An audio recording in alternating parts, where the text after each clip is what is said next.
Social మీడియాలో మల్లారెడ్డి గారికి ఉన్నటువంటి ఫాలోయింగ్, ఆయన మాట్లాడే ప్రతి మాటకి ఉన్నటువంటి క్రేజ్ మామూలుది కాదు. నేనేం యాక్టర్ని కాదు, కాదు మరి నేను పెద్ద సెలబ్రిటీని కాదు, నేను పెద్ద ప్రొఫెసర్ని కాదు. కాదు మరి ఎట్లొచ్చిండ్రు?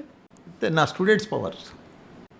ఆ స్టూడెంట్స్ పవర్ అంటే మీకు ఆ స్టూడెంట్స్ పవర్ ఎంతో వాళ్ళకు కూడా మల్లారెడ్డి పవర్ అంతే ఉండాలి కదా. ఒక విన్ విన్ సిచ్యువేషన్ అంటారు. 50-50 ఉంటే తప్ప మీరు అనుకున్నటువంటి సక్సెస్ కానీ ఈ నెంబర్ 1 అనేది కానీ రాదు కదా. ఆ టైంలో మీది ఎంత ఉంటుందో ఇంపార్టెంట్ రోల్, ఫ్యాకల్టీది అంతే ఇంపార్టెంట్ రోల్ ఉంటుంది. ఇటు పక్కన స్టూడెంట్స్, ఇటు పక్కన పేరెంట్స్ అందరూ కలిస్తే తప్ప మీరు నెంబర్ 1 కాలేరు. ఏం చేస్తారు అప్పుడు? వాళ్ళు నా టీచర్సే నాకు నెంబర్ 1. నేను ఇంత ప్రౌడ్గా చెప్పుకుంటున్నా అంటే నా టీచర్సే. డబ్బులు ఉండగానే, నేను మొదలే చెప్పిన, అవును, డబ్బులు ఉండగానే బిల్డింగ్లు ఆడతాం, డబ్బులు ఉంటే భూములు కొంటాం. చాలామందికి పెద్ద పెద్ద బిల్డింగ్లు ఉన్నాయి, కానీ డబ్బులతోటి టీచర్స్ రారు. టీచర్లను గ్యాదర్ చేసుకునేది అది నా పని, నాది.